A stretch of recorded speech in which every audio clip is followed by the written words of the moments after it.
আছেন সবাই? আশা করি আপনারা সবাই ভালো আছেন। সব লাইফস্টাইল ব্লগে সবাইকে স্বাগত জানাই। আজ 31 ডে, বছরের শেষ দিন। আজকে অনেক জায়গায় পিকনিক হচ্ছে, আমাদের তো সেই রকম ভাবে পিকনিক হচ্ছে না। আমাদের বাড়ির পিকনিক আছে পরের দিন, মানে 1 জানুয়ারি। চারিদিকে পিকনিক হচ্ছে আর বক্স বাজার আওয়াজ শোনা যাচ্ছে। আমার ছেলের তাই ইচ্ছা হচ্ছে একটু মাংস খাবে।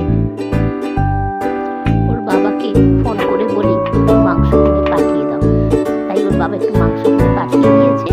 পেঁয়াজ কেটে নিচ্ছি। আজ আর রাত্রিবেলা বটিতে কাটাকাটি করবো না, সবকিছু চপার বড়ি কেটে নেব। আজ আর আটার রুটি করিনি, সাদা ময়দার রুটি করেছি আর একটু মাংসের ঝোল করব।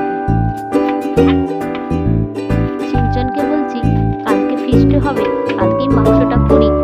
বলছে না, আজকে সবাই মাংস খাচ্ছে, আমরাও আজকে মাংসই খাবো। বাইরে প্রচন্ড ঠান্ডা। মাংসের দোকানে বোধহয় প্রচুর লাইন ছিল আর মাংসটা ঠিক মতো ভাবে কেটে দেয়নি। চপার বলে আমি একটু মাংসের পিসগুলো ঠিক করে নিচ্ছি। এখন সন্ধ্যে 8টা বাজে আর কয়েক ঘন্টা পরই 2024কে বিদায় দিয়ে আমরা 2025-এ পা রাখবো। শীতের কোণে যোগ হবে আরও একটা নতুন বছর। নতুন বছরে পা দেবার আগে 2024 থাকবে স্মৃতির খাতা। 2024কে বিদায় জানাবার আগে কারোর বাড়ির ছাদে পিকনিক হচ্ছে, কারোর মাঠে পিকনিক হচ্ছে। চারিদিকে বক্সের আওয়াজ আর বাজির শব্দ শোনা যাচ্ছে। চারিদিকটা খুব সুন্দর লাগছে। এই শীতের বেলা একবার কম্বলের মধ্যে ঢুকলে আর বেরোতে ইচ্ছা করে না। তাড়াতাড়ি রান্নাটা সেরে একটু কম্বলের মধ্যে যদি ঢুকি আর উঠে খেতেও ইচ্ছা করে না।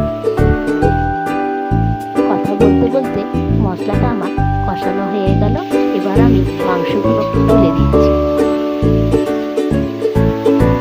আজকেই আমাদের পিকনিক হবার কথা ছিল, কিন্তু আজকে সেরকম ভাবে সুযোগ হয়ে ওঠেনি। তো 1 জানুয়ারিতেই আমাদের পিকনিক হবে, ফ্যামিলি পিকনিক। ওর বাবাকে ফোন করলাম, বলছে রাস্তাতে এত লোকজন, আজকে আমার ফিরতে ফিরতে রাত্রি 10টা হয়ে যাবে। আমার ব্লগগুলো আপনাদের কেমন লাগছে? ভালো লাগলে ছোট্ট একটা লাইক দিন। এই লাইকই উৎসাহিত করছে আমাকে নতুন নতুন ভিডিও বানাতে। 2024-এ যেমন আপনারা আমার পাশে ছিলেন, 2025-এও আপনারা আমার পাশে থাকুন। কথা বলতে বলতে মাংসটা আমার হয়ে গেছে। আগে শিবজনকে খেতে দিয়ে দেবো, আমাদের খেতে অনেকটাই রাত হয়ে যাবে।